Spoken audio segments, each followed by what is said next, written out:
गंजाम जिला चिकिटी ब्लॉक नुआपड़ा पंचायत नुआपड़ा कलिंग बेस्तीय भवन ठारे चिकिटी कृषि विभाग तरफ विकसित कृषि संकल्प अभियान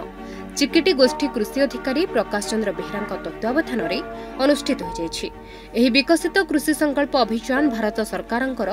कृषि और कृषक कल्याण मंत्रालय पक्षर गत मे मास 29 तारिख ठारू आरंभ होई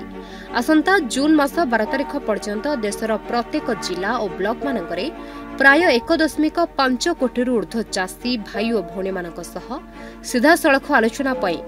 2000 ऊर्ध्व वैज्ञानिक दलर योगदान नूतन प्रजुक्ति विद्या और सरकारी योजना संबंधी सूचना प्रदान सह चाषी मानकर मतामत और सृजनशीलतार दस्तावेजीकरण एही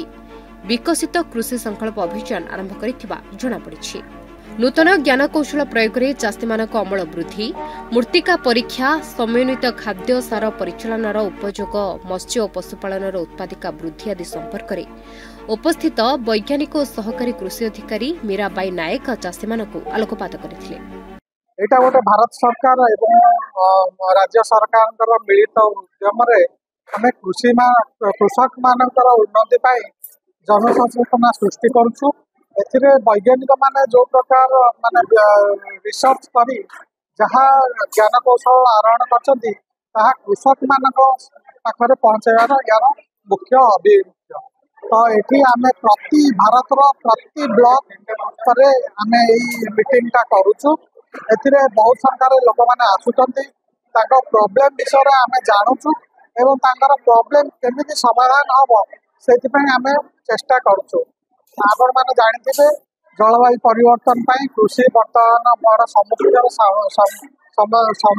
बड़ जटिल समस्यार सम्मुखीन होउछि। तेणु यही जलवायु परिवर्तन जो आडवर्स इफेक्ट ताकू प्रतिहत कर केमिति कृषि को आगु को आगे नवा केमिति कृषक माने सेमानकर जीविका उत्पादन करिपारिबे सेमाने किछि लाभ पाई परिबे सेति एटा भारत सरकार एवं ओडिशा सरकार बा राज्य सरकार गोटे मिलित अभियान विकसित कृषि संकल्प अभियान रे आज नुआपड़ा अनुष्ठित होती पूर्व आमर पड़ावाड़ पंचायत अनुष्ठित होता। आगामी दिन में 12 तारिख दिन पुणी गोविंदनगर पंचायत अनुष्ठित हम। ये विकसित कृषि संपर्क अभियान मुख्य उद्देश्य होते नूतन ज्ञान कौशल प्रयोग में उत्पादन केमती वृद्धि पाइब माछ और पशुपालन उत्पादिका वृद्धि पाइब मृत्तिका संरक्षण व्यवस्था एवं मृत्तिका स्वास्थ्य कार्ड लोक मान विषय सचेतनता एवं सर्वोपरि कृषि आउ उत्पादन किपरि अधिक उन्नति हम वैज्ञानिक आउ चाषी भितर जो इंटरेक्शन हम जो प्रश्न उत्तर हम से भितर एक्चुअली चाषी कौन समस्या से जानीपर सो दैट आगामी दिन में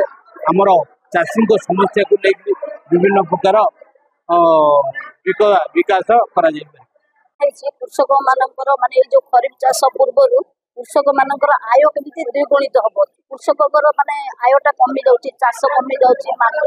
माटीर उर्वरता कमी जाउची माने माटी परीक्षा करूना माटी विभिन्न प्रकार सार प्रयोग करछथि। प्रथम है माटीटा परीक्षा करिया पे बड़ बड़ साइंटिस्ट माने आसीचंती जो हमर जो अभियान चली 700 जिल्ला रे 2000 वैज्ञानिक दल माने सब गाँ को माने 1.5 कोटी चाषी मानक सीधा सड़क जोगाजोग करी माने पहुंचे से सहित आलोचना कर नूतन शैली रे चाषटा आउ उन्नति हम चाष माने तार परिमाण भी द्विगुणित करा